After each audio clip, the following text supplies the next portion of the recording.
Hey Bahrain. Yes, that's right. This podcast is especially for you. We're here to discuss what's new, what's happening, where to go, places to try, food to enjoy, and drinks to wash it all down with. We have special guests every week who know all about this and more. This is Stand Out Bahrain, and I'm your host, Shannon Crockett. Hey Bahrain, welcome to episode 13. Happy New Year! It is 2022. Yes, I have been gone a little while. It has been busy. Bahrain is back on yellow. It's been raining. It is cold. It is miserable. And no one knows what's going on. Anyway, we're back and we'll be back stronger than ever for this year. Welcome to episode 13. Thank you for joining us. You can find us on Facebook and Instagram, and you can listen to any of our previous episodes on YouTube, Spotify, iTunes, Deezer, Stitcher, and Google Podcasts. Remember the warning? It's still here. This podcast may contain traces of alcohol, pork, and explicit language. Today's episode 13, we're coming to you from D1 Hub in Adlia. That is a co-op working space and where my office is.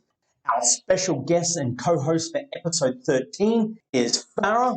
She's a teacher by day and a food blogger by night. And on today's episode, we're asking the Bahrain Blog to stand out. Farah, welcome to the show. Hi, Shannon. I am super excited to be here. Thank you so much. You are absolutely welcome. Looking forward to a fantastic show. We've got a lot to jump into. I feel like I need to brief everybody on where I've been for the last 3 months. Everything. So the last episode was in October, and then Halloween happened. Halloween was just crazy busy. November, everything was dead, and then everything went crazy in December, from Bahrain National Day to Christmas and Christmas markets and New Year and Christmas Day brunches, and just everyone was just too busy. But 2022, we're back on track. So our beverage for the week. We love our beverage. We're actually having a civilized coffee. That's right. We're doing dry January for this episode, whether you like it or not. So we're going to be a little bit civilized. It is currently 8 o'clock at night and we're having a coffee. Whether this is a wise decision, I do not know, but we'll soon find out. Hopefully it will keep us awake and you're awake for the rest of the episode. It's time to have a chat with Farah, the teacher and the blogger. How you feeling? Absolutely amazing. I'm feeling amazing. You're wide awake, you've been working all day, and then you get dragged in to do an episode. Are you sure you're going to be switched on? Have you finished your coffee? Almost. I'm done. Yeah. I have to ask, what coffee did you get? Well, I got myself a salted latte from those. A salted latte? Just salted latte or a salted caramel latte? No, just salted latte. I've never heard that. So you put salt instead of sugar in it? No, I guess I'm wrong. This is salted caramel latte. This is you can see my nervousness, but it will be gone. That's okay. So that's from Dose downstairs in Adlia. How is the coffee? It's amazing. Is Dose your favorite coffee place? Well, my favorite coffee place would be Caribou. Caribou? Yeah, I really love Caribou coffee. They've just opened up a new one in the back of Jaffa. They seem to pop up everywhere. Yeah, very good. I've tried those a couple of times. I like it. Okay, very good. I do. So now that you've warmed up, can we get on with the interview? Sure. All right, let's do this. How long have you been a teacher for? I've been a teacher for quite a long time now, like almost 12 years. Like I started as an assistant teacher, working with other teachers and see how it's done and all. I learned a lot from these teachers, amazing teachers from South Africa, from US, from UK. All of them were really amazing. I worked with them. I learned a lot. And then I started teaching. Okay. Yeah. So what do you teach? I started teaching social studies, for a few years. And then I started teaching entrepreneurship, which was really new, because most of the schools, they don't have this subject, but it's really practical and schools should have it. And it was really nice experience teaching entrepreneurship, because this is what we really do in our real life, jobs and working with money, saving money. Teaching all this to our kids is so delightful. So you were born and raised here in Bahrain? Yeah, actually, we've been here for 3 generations now. 3 generations. My grandfather was here. He migrated to Bahrain. My dad was born here. All my uncles and aunts were born here. So we are here like from 3 generations. Yes. Wow. So your family originally is from Pakistan. Pakistan. Yeah. There you go. Yeah. So 3 generations here. Yes. We're going to go more into the Bahrain blog.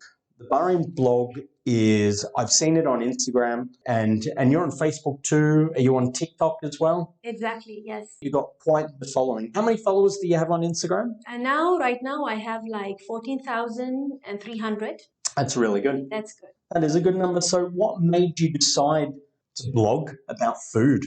I've always been a foodie. I've liked food. So when I thought about this, I saw other bloggers, food bloggers, and I was thinking, okay, I can do something like this as well. Because I go to restaurants with my family, with my friends, and I can at least, video and show them what I am experiencing. So that's how I started.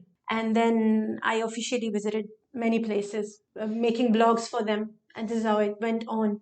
Okay, so that's how you started. Was that your intention to get it where it was? So in the beginning, it was just like, I want to talk about food. I want to visit as many things and try as many different things as possible. And I want to show people. So your original intention was not to try and get 14,000 followers. No. It was just, I have a passion about food and sharing my experiences. And that's how it started. More like of an explorer, just visiting places, especially if there is a new place opened in Bahrain, if they are trying something fusional. I would be really curious to try that and, and tell people how it was. Okay. Yeah. So how would you describe your blog to someone who has never seen your posts? Well, this is the Bahrain Blog.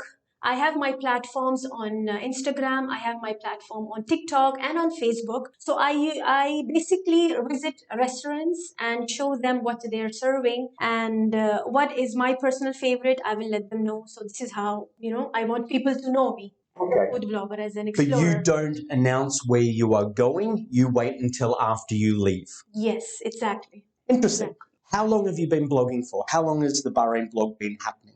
The Bahrain blog started like almost an year ago. Almost a year ago. A year ago, exactly. There you go. Yeah. Okay.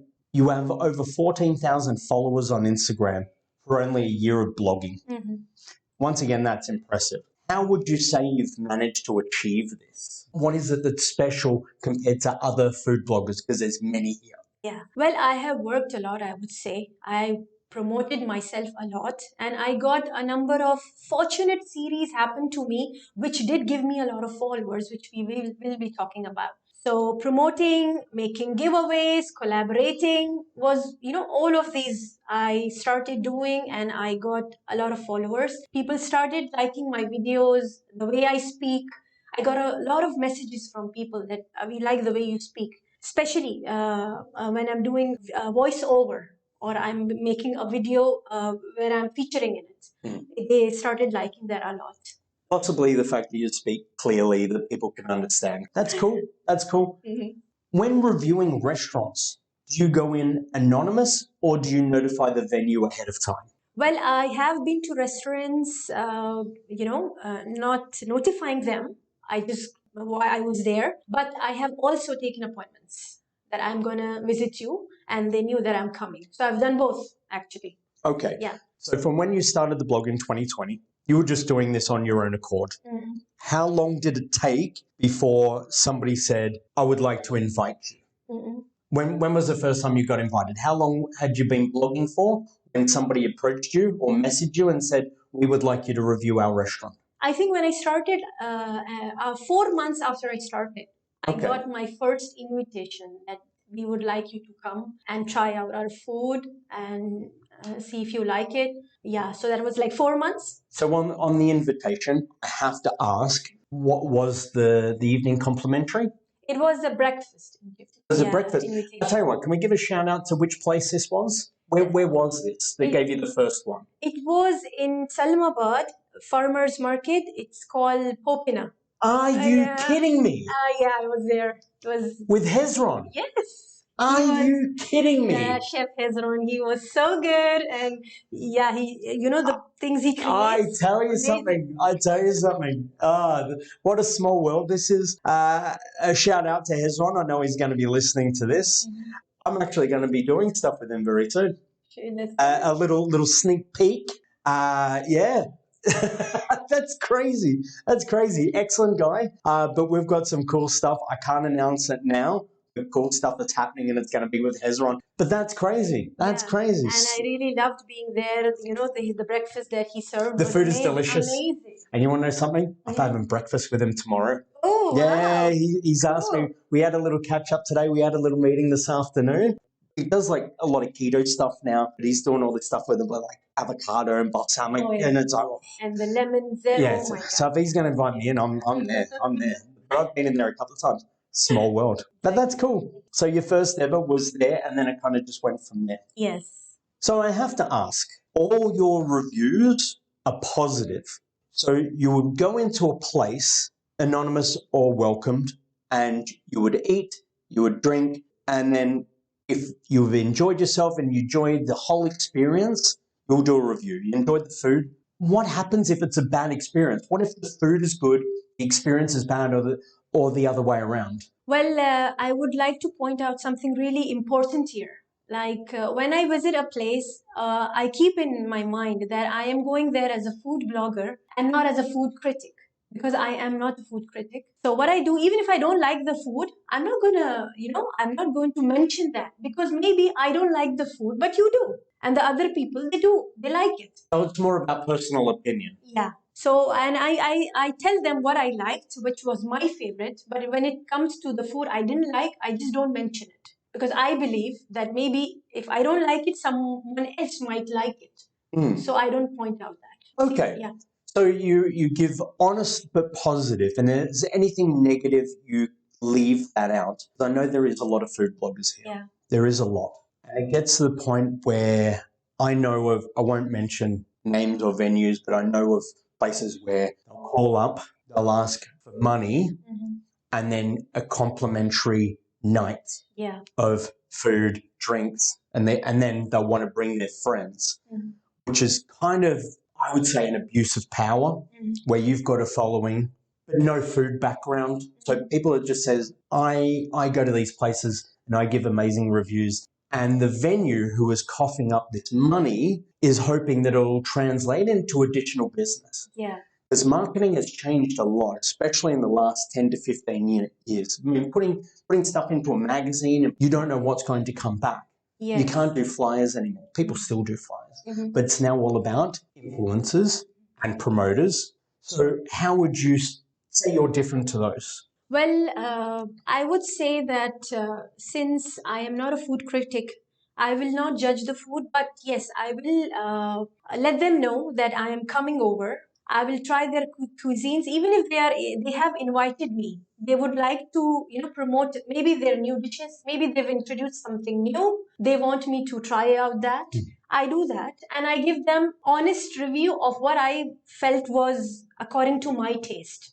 Yeah, but I would like to mention here about some restaurants do have an area of improvement when it comes to service. Maybe there wasn't a good service, which is common, which is general. Anybody can point out that, even if you don't have a food, background. That's a normal thing. A good service or hygiene or something like that. Because there's a lot of worry for restaurants being reviewed on getting negative reviews. I know places here panic. Do you tell the actual venue? You don't post the negative review, but do you tell the venue the negative review? I do tell them that this is what I felt should be changed in your restaurant, but I don't post it. I tell them personally. I think that's a better way of looking at it, because you're telling them, saying A, B, and C wasn't great. I'm not going to post it, but I'm giving you my personal feedback to help improve the venue. Food was good, but the service needs some work. Exactly. Because, Shannon, this is a big responsibility. I believe that it can affect their business. Of course. It can affect their business easily. Of course. I have followers. People see my videos. Of course, they're going to, think that this is true. So I have to be really responsible when I'm doing something like this. I have to say the same thing. As far as Stand Out Bahrain Podcast, I've been doing these podcasts for almost a year now. And we do talk about venues. We don't talk badly about anywhere, but we might say drinks were great, service was a little bit slow, but it was because they were really busy.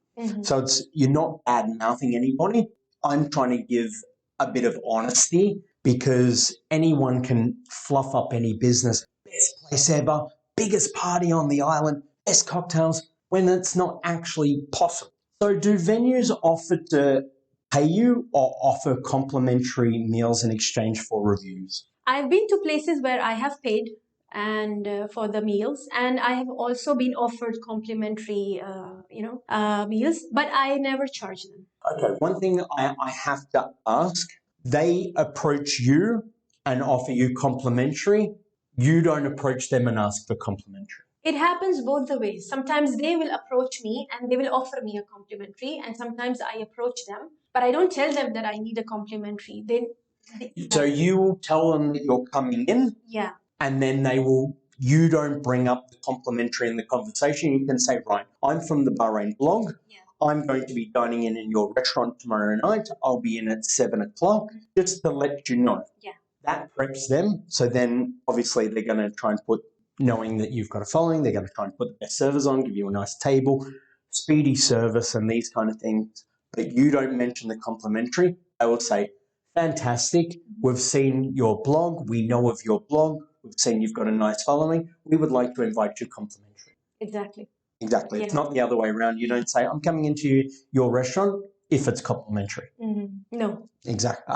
So we need to make that as a big point. On your Instagram, you mentioned DM for promos and collaborations, for those that don't know the lingo. What does that mean? That means if they want me to, come to their restaurant, try their meals, they can send me a direct message, DM me, and let me know, and we can make an appointment. Collaborations, if they want to make a collaboration, like giving out complimentary meals, that's a collaboration actually. Okay, so for example, I have. Let's just say we're in Adlia. So I have an American restaurant. We're in Adlia. Someone has to have an American restaurant. And I say, right, I would like to do a promotion of giving away a dinner for two. You would go in, you would do a review. Yeah. And then how would the competition work? How would you promote that? So the collaboration would be, I'm going to click pictures and videos of the place, of the food, and I'm going to post it on my page. And this is how we collaborate. Like they invited me and this is what I did. I promoted them. So that's kind of a collaboration. So how would you do a competition? Would you say, like the restaurant, tag a friend that you'd like to take along? Oh, for the giveaways. You mean the giveaways? Yeah, that's how it works. We make a post of the giveaway competition, announcing to follow the restaurant and to my page and tag their friends, 3 friends or 2 friends. The more tags, the more chances to win. And then, they choose a winner. Is that the most common one? Is that the most common style of promotion that you would do? Yes. And everybody does that. Everyone does these things. Exactly. Just out of curiosity. You've got 14,000 followers. I will point that out again. I'm going to have to do I'll do a little sound to go every time I say 14,000. But how many responses would you get? Well, when you're doing a giveaway, you get huge response. Let's say like from people. Huge is ballpark figure, roughly. Roughly would be like 50, 60, 100, more. 100, not 100, but 5,000, around 5,000. Because people, they keep tagging other people and the post reaches, to many of them. Wow. Yeah.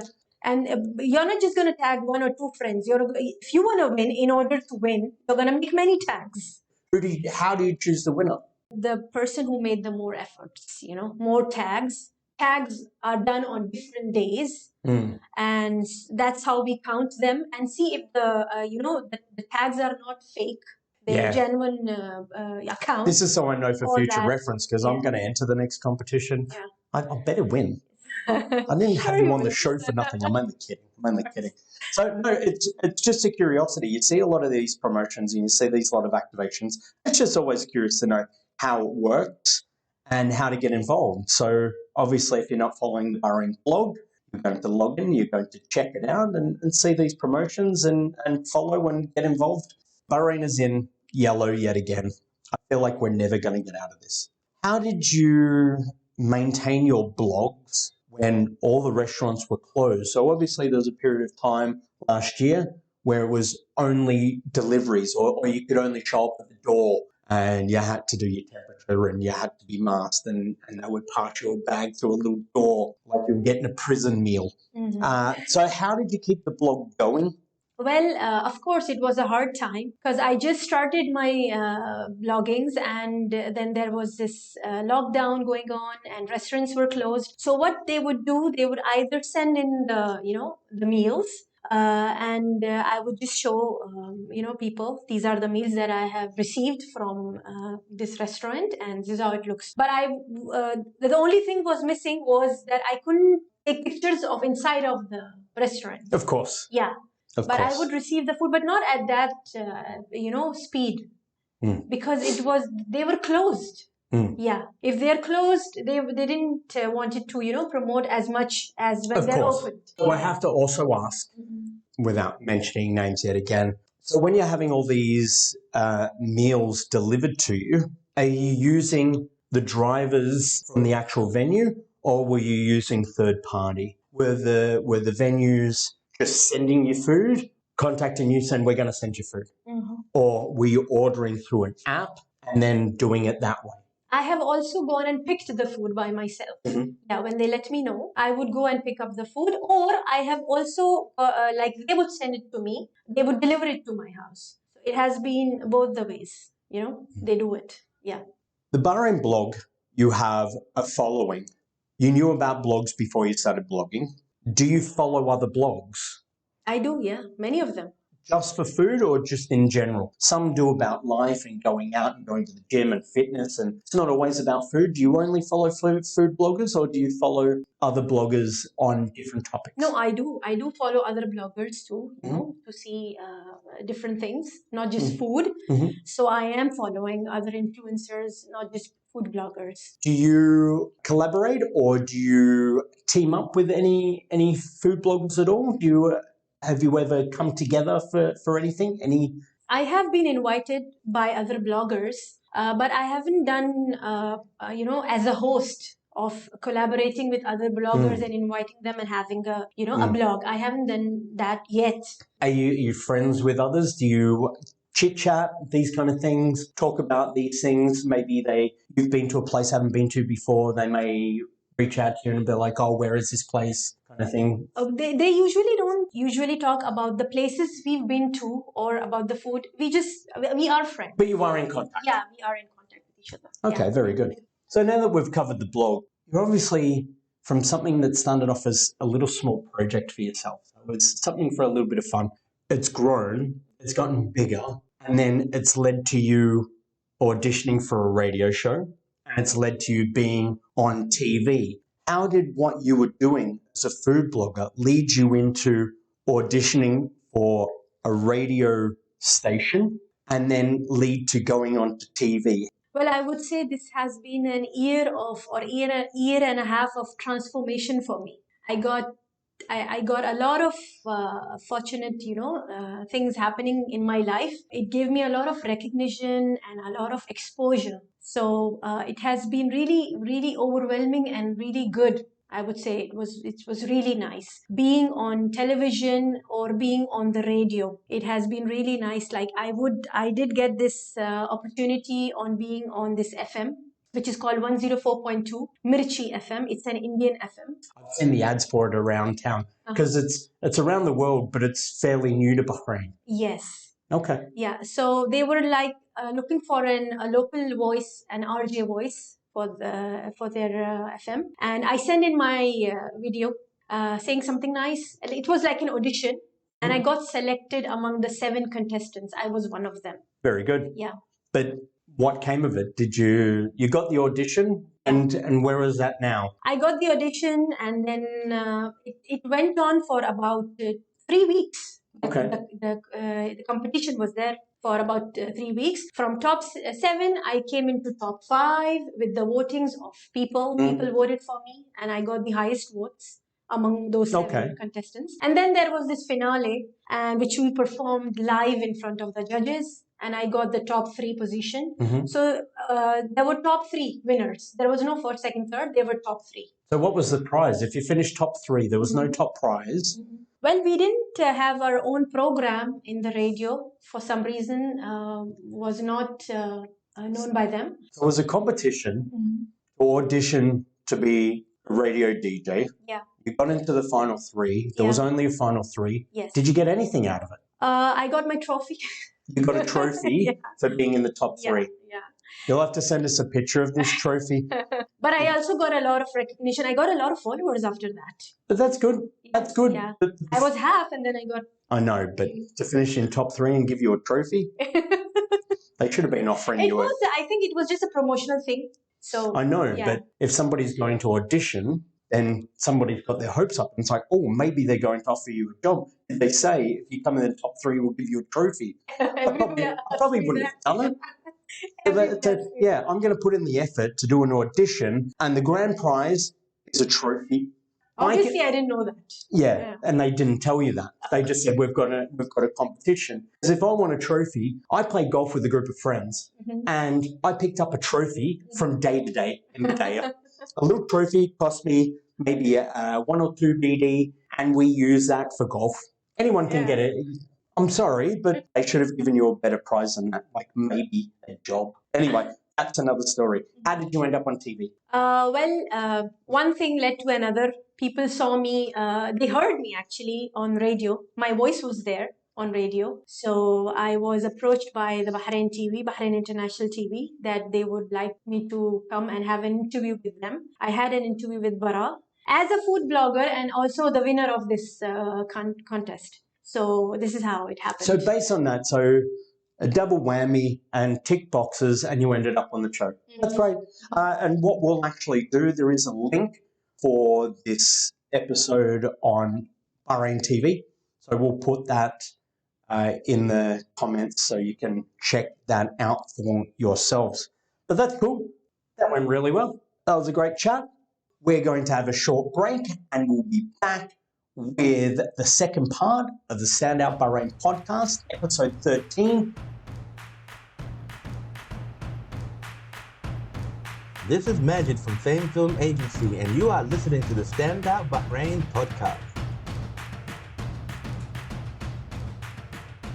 Welcome back. It is time for part 2 of the Stand Out Bahrain Podcast for episode 13. Our special guest is Farah from the Bahrain Blog.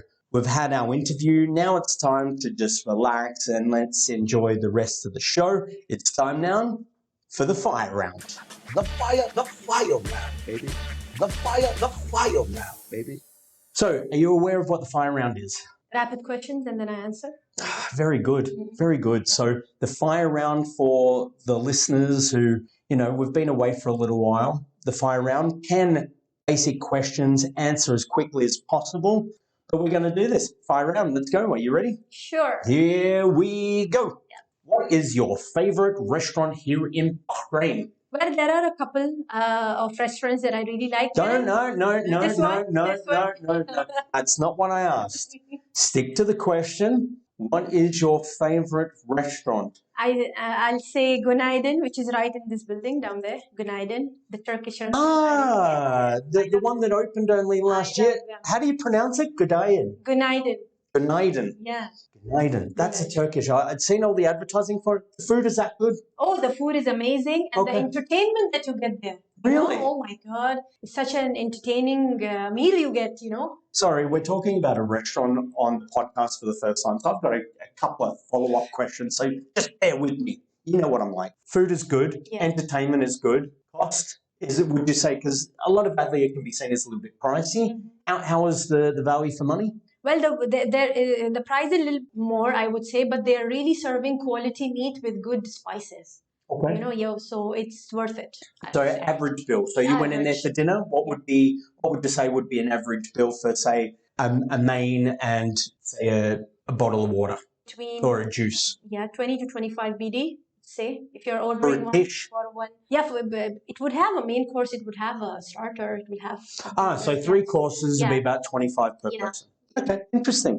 The food's good. The food is Okay, good. I haven't been. Definitely on my list. I've heard good things. That's nice.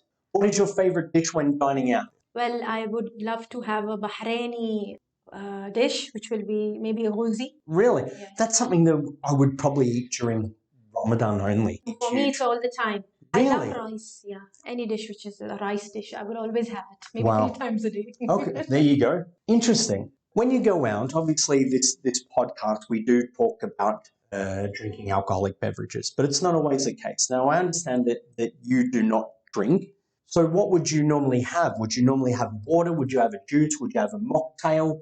What would you normally have as a beverage when you would go out with your meal? I usually have mojitos with my meals, or I'll just have a soda.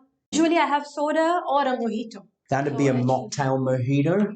So just to be clear. Yeah, non-alcoholic. Yeah. A mojito, non-alcoholic mojito, or Yeah. you'll have, Non-alcoholic mojito. yeah. Yeah. Or you would, what was the other one you would have? Sparkling water. Soda, like a Coke or a... Okay, you would have a cola. Yeah. Sugar rush. And it has to be full fat cola. It can't be any of this diet stuff. It has to be full fat. Right. What is your favorite cuisine? Well, I really love Bahraini food, like I said. But Middle Eastern, Arabic, or specifically Bahraini? Middle Eastern, yeah. What do you think is the best thing about Bahrain?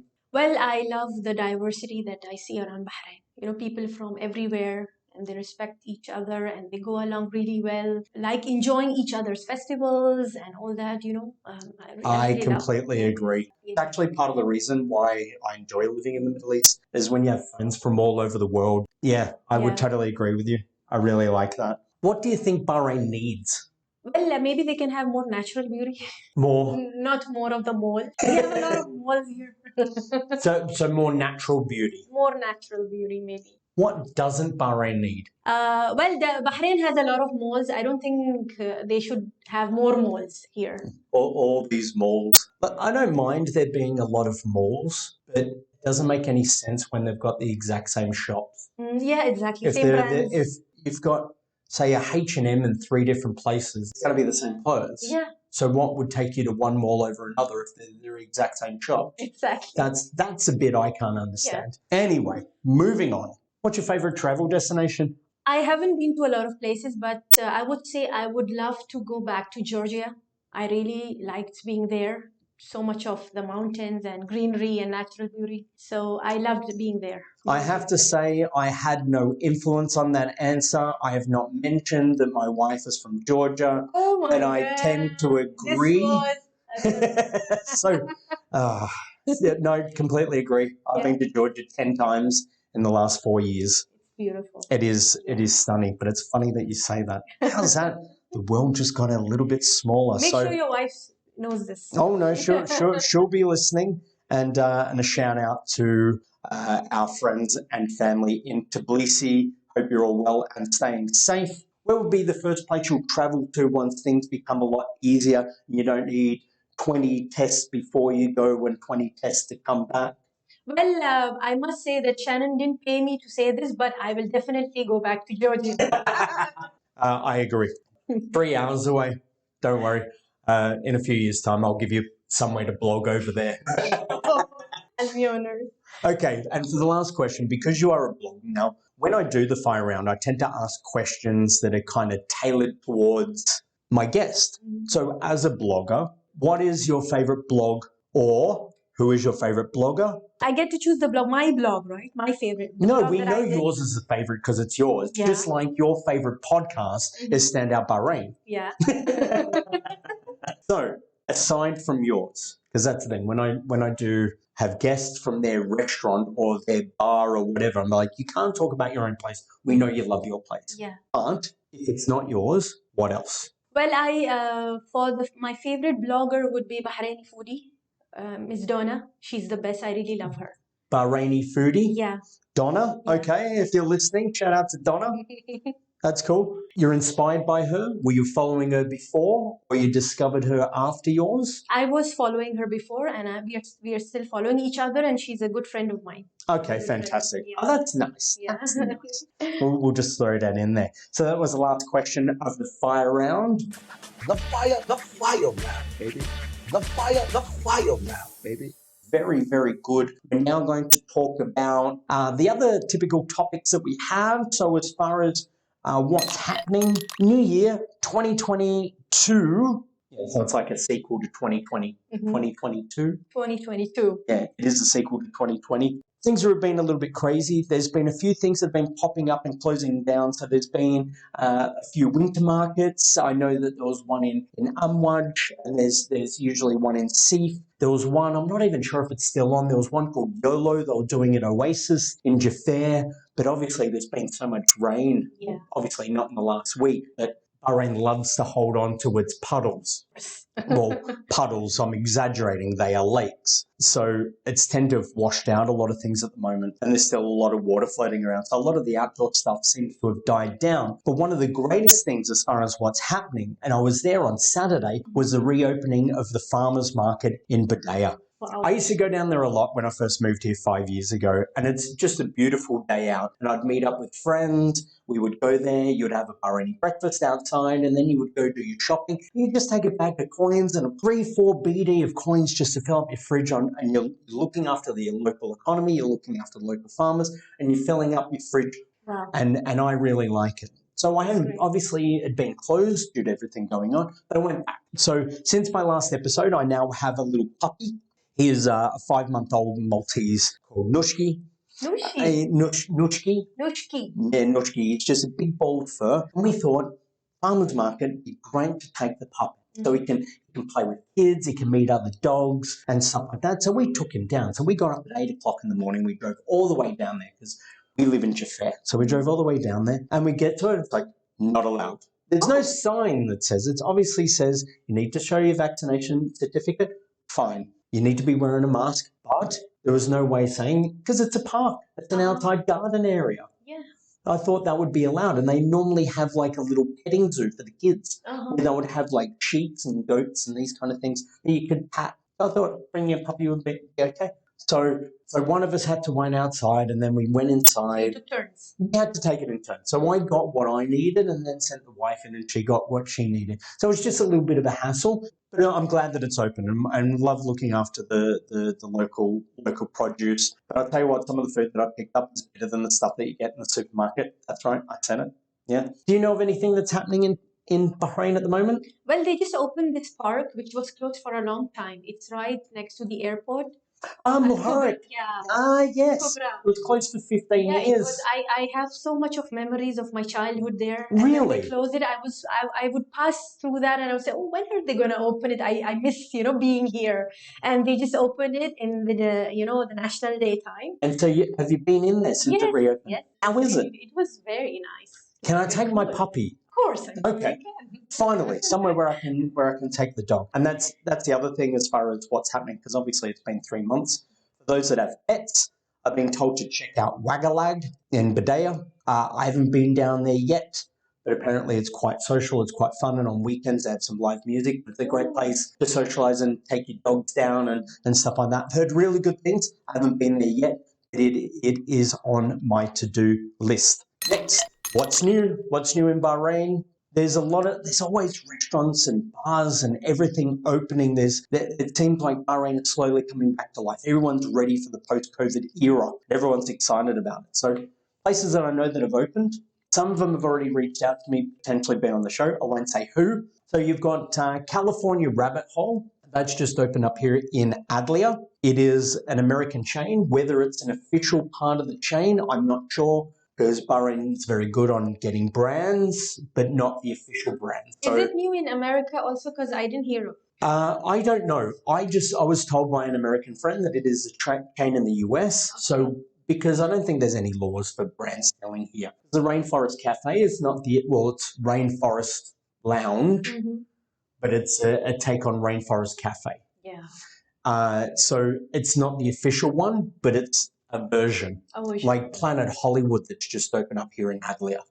I don't think that's the official version, but they've got the name and the logo, because I thought Planet Hollywood closed down more than 20, 30 years ago, because that was Arnold Schwarzenegger, Sylvester Stallone, and maybe Bruce Willis or something. They had that kind of a Hollywood hard rock cafe. So they just open it here with the name. Yeah. Okay. Bahrain does that. Bahrain does that. And even the Middle East does that. That's why you got Arman Hotel, not Armani Hotel. It's Arman Hotel. There's a lot of places like that because, you change one letter, it doesn't mean anything. California Rabbit Hole, I don't know if it's official. Mm-hmm. That's it. I haven't been in there. I do know a couple of guys in there. Yeah. And I have spoken to them. So hopefully I'll be in there to check that out soon. So interested for that. One of the biggest American chains that I believe are official is Chili's has just opened in Jaffa Square and Chuck E. Cheese in Seath. I've been there. You've been there? Yeah, I blogged for them. Chuck E. Cheese is one of these places that was a running joke. So on comedy movies from America or on TV series, there would always be a joke about Chuck E. Cheese. So you went in there. So is it an arcade and burger joint? Well, Is that what it is? I find it more of the games, for the kids. It's a heaven for kids. Yeah, the food part is not that big. Like they didn't have a big menu. So what kind of food is it? Is it like a burger place? Burger or pizza or nuggets, all these kiddie meals. Is it all generic or do they have their signature Chuck E. Cheese burgers or? No, it was all. It's all generic kind of stuff. Exactly. Okay. But the place is good. Like the kids. And it's busy, and the kids like it. They love it. And it's just games where you can win tickets and prizes. I even visited the Chuck E. Cheese, which is in Saudi Arabia, in Jeddah. Oh, there you go. Yeah, I've seen that. Okay, there you go. So there you go. Chuck E. Cheese. And another place that just opened up just down the road here in Adlia is El Chapo. El Chapo is, I believe, is a lounge bar. And they have a VIP, and I think they've just opened up a rooftop. I've heard the cocktails are amazing. Mm-hmm. I've heard VIP, you can only order drinks by the bottle. Okay. So talking spirits by the bottle. I'm sorry, but not with my pockets. But I've heard the place is very tasteful. The food is nice. The atmosphere is really nice. The decor is nice. I've heard really, really good things about it. I have not been in there yet. So to the guys from El Chapo, feel free to reach out. And then last of all, Lotto, which is the restaurant that's been open for probably since during COVID. I believe they've just opened up their rooftop bar in Adlia. It's always about the rooftop bar. Mm-hmm. There's a lot of great ones. So the competition is there. And as long as they're not as loud as some of their neighbours, I won't mention any names. But I heard, I've seen some photos of the design and everything like that. And it looks like it'll be a beautiful upmarket, but it looks like it'll be a beautiful place for maybe like after dinner drinks or a pre-dinner drink kind of thing. Sounds good. Yeah. Sounds good. Anywhere else that you know that's new in Bahrain? For restaurants and all, I've recently visited Aria restaurant, which is in Ali Mall. Really nice food. Aria? Aria. And that's in... It's Indian-based. Indian fusional restaurant was really good, really nice. They started this year, but again, because of the lockdown... As far as this podcast, for people who've heard previous episodes, we often laugh about constant use of the word fusion. I feel like I need to create a word of infuriating and fusion. Infuriating. Infusion. So it's Indian fusion. But fusion with what? Like, is it Indian, Arabic? Is it Indian, Peruvian? Is it Indian? Because, India has a lot of cuisines within India. Yes. Yeah. But... No, yes, you can break it down state by state, village to village. Yeah. Yes, you can do that as far as cuisine. From Rajasthan to Goa, it is going to be diverse. But in a general term, an Indian restaurant will cater to at least something for all of it. It's still technically Indian. Yeah. So if you infuse Goan with, something from New Delhi. I think so. Indian and Indian fusion. Indian and Indian fusion. Maybe Punjabi and a Gujarati, this is Punjabi food is different from Gujarati food, So if you mix it up and create something new, technically it's still Indian. It's still Indian. But for this, I would say it will be Indian and Middle Eastern. Okay. Yeah, because I saw this sambusas there, cheese sambusas. But then it gave it the Indian touch with all that spice. This is what it is that you'd see a lot of this. A lot of the fusion will touch into either Mediterranean or Arabic, Middle Eastern to cater, especially with the Saudis coming over. So they're trying something new, but it's a little bit of a taste of home. Mm-hmm. Okay, interesting. Yeah. Anywhere else? Oh, how was the food there anyway? Well, the food was really nice. The food was really good. I really enjoyed it. And have you tried the Black Stripe burgers? Best burgers in Bahrain, I would say. Black Stripe Burgers. Yeah, it's a food truck which is there in the Bahrain Financial Harbor. They serve the best burgers. Black Stripe. Black Stripe. Interesting. No, I have not. Currently, when it comes to burgers, I'm not a huge fan of going out to a restaurant to eat a Technically, burger. every But if food it- truck has burgers, Every food Bahrain, truck does fries. Every food truck does Yeah. corn on the cob. Everyone does a shawarma. And there's over 1,000 food trucks here in Bahrain with a population of 1.5 million. Anyway, but right now, my favorite burger is in the British Club. Uh-huh. Is in the British Club. So what is so good about this Black Stripe? Well, I really like the taste, the quality of the patty, the meat. Mm. The way they make it, the buns so soft, everything. Okay. Yeah. And I had the best banana pudding from there. The best. Well, one. it's not Best not, for me. it's Again, it's I'm not being a food critic. Best for me. well, when it comes to banana pudding, I have a top 10. Top 10 favorite banana puddings. I couldn't even tell you one place, but I'll tell you what, I'll take your word for it. Mm-hmm. Banana pudding, there you go. Do they spoon feed it to you? No. Do they give you the choo-choo tray? Or they give you the plain for your banana pudding? Sorry. She said banana pudding, and I thought of baby food. All right, so we're going to jump into where you've been. This is just where we just talk about places that we've been recently. Obviously, 3 months, been to a few places. Recently, I've been into the rugby club, but that was because I was emceeing DJ for Christmas Eve and New Year's Eve. Place was packed, but it was good to see the rugby club back into its old ways. They've got that beautiful outside area with or without rain. I had the Christmas dinner in Manos. Probably one of the best Christmas dinners I've ever had. Unfortunately, I didn't have enough time to finish it all, but the food is absolutely delicious. Been in the Dillman Club as well. They've had a few events on once things opened up. They had Tiny Temper last month. Went down to that. That was a great night. They had Bahrain Rocks the month before that. So it's nice to see them trying to bring Bahrain back to life. So well done, Dillman Club. Doing an excellent job down there. And they're going to have some things planned very, very soon. No announcements yet, but more things happening there. British Club has been back to life as well. They've been having a lot of things on, doing a lot of stuff with food, a lot of stuff with wine. I'm still doing my quiz down there. That's where you found your best burgers, right? Oh, yeah. I actually took Bahrain food reviews in there. It was that good, just to verify. Wow. Yeah, and he agreed. Not that it was the best in Bahrain, but he agreed that it was very good. Yeah, and then I actually went to Iris. Iris here in Adlia. I went to, just a shout out to the boys from NHSC. They invited me along to their end of year bash. I'll tell you what, one of the best parties I've ever been to. Like, it was great to see people from the industry, from the F&B, so from all the private clubs, British Club, Dillman Club, Rugby Club, but also guys from different restaurants that I hadn't seen since my old days of being in the liquor business. So I caught up with some of the guys from Trader Vic's. I caught up with some of the guys that used to work in Calexico, and it was just such a nice buzz to it. I didn't want to go home. The DJ was amazing. Oh, yeah. They had a violinist in there, and they've got these awesome screens where they've got these kind of visual displays, and they've got these new kind of things that just spin, and they've got these kind of images of birds and stuff like that. It was fantastic. I didn't want to go home. I even cracked out a cigar, had a cheeky whiskey, and just enjoyed. Had a fantastic time. So once again, NHSC boys, you guys know how to do it, and Iris for putting on a great night. And I've also been into Big Texas. I popped in there for Thanksgiving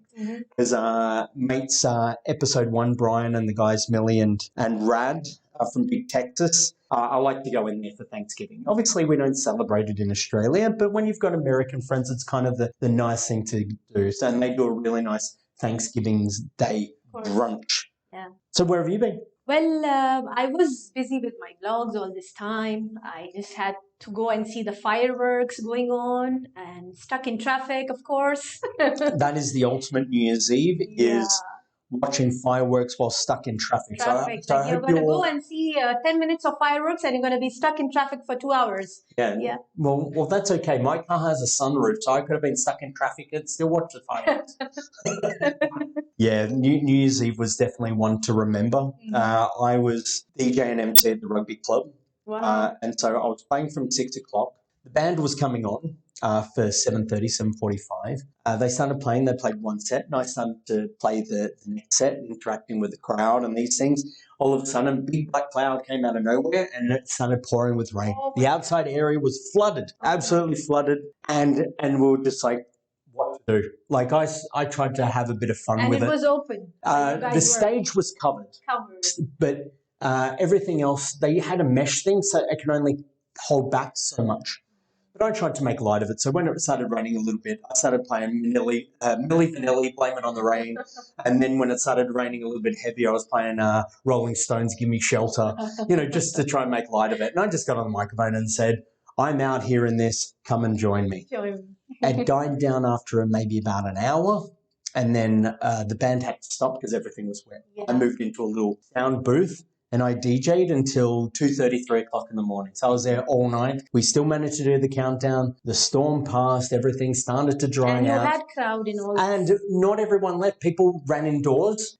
We probably lost maybe about 30% of the crowd just like, nah, screw this, I'm going home. But the people were like, you know what, we want to stay. They went indoors and then I started playing music again and people started to come out. And by the time we got to 11, we pretty much had most people outside. Okay. So everyone still got to enjoy. We did the countdown and while people were singing, dancing and all these things, I just kept playing. I said, I'm on. I'll have a couple of glasses of red and I'm good to go. Wow. So I just kept playing and I enjoyed myself as well. And then I got home probably about 3 o'clock in the morning. But it was a good night. We made the best of a bad situation. But, when it's Mother Nature, there's nothing else you can do. All right. So as far as standout events, stuff that is happening, my monthly quiz night will still be happening at the Bridge Club. And my weekly quiz night, Quizaholics Anonymous, is still happening every week, every Wednesday, from 7:45, followed by music bingo afterwards. Great prizes there. So feel free to come down and say hello. I love the segment Only in Bahrain. So what have you got? Well, since I'm a food blogger, I would like to tell you something related to food. You know what is a malghoum? Sorry, what is a? Malghoum. You know what is I know. For me, a malghoum is like a really big shawarma. Yeah. Is that the same thing? It is the same thing. And so this is something you will only find in Bahrain. Really? You will find shawarma everywhere else in other Gulf countries, even other places. But you will not find a malghoum anywhere but in Bahrain. Really? Yes. That's interesting. My favorite one, FYI, in Shawarma Alley, I can't pronounce the name, but when you go there, they're wearing the yellow polo shirts. And you ask for the spicy chicken malghoum, or is it malghoum? Yeah. There's a G in it, so I've been saying malghoum. Yeah. Well, so I've been saying it wrong. Typical. I've only been here for almost 6 years, so what would I know? That's only here. Mm-hmm. But the ones in Shawarma Alley, they use the Indian bread. Yeah. Like, is it a chapati? For the malghoum, they use the chapati. Yeah. Yeah, and they Delicious. stuff it with a lot of things, Yeah. It's a big fat Oh, shawarma. yeah. And they use the crystal hot sauce. Oh, yes. I now keep that at home. So that's only here? Yeah. There you go. So in Only Bahrain, kind of one that you just think, oh, I didn't know that. So there you are, listeners. You all learned something new today. That's all from us for episode 13 of Stand Out Bahrain Podcast. Farah, thanks for joining us. Thank you so much, Shannon. It has been amazing being a co-host with you, being your guest and chatting with you. It was so fun. And it was so good to have you. Hopefully your coffee is not going to keep you awake all night. Do you have any shout-outs that anyone you'd like to say hello to that you know that'll tune in and listen to this episode? I would like to say a big thank you to my followers and my viewers. I am here because of you. I am here on this podcast because of you. Everything that I've got, it's only because of the followers. They have really appreciated my work, and I just want to tell them, keep following, keep loving, and I will try to bring as best I can to you in the future. Thank you. Love it. Sending out the positive vibes. Positive vibes. Thank you so much. If you would like your venue or hotel to feature on the show, you can send me an email at shannon@standoutevents.me, or you can slide into our DMs on Instagram or Facebook. Thanks for hanging out with us. We will be back. I promise it'll be less than 3 months with another episode soon. And remember, Bahrain, why blend in when you can stand out? Wow.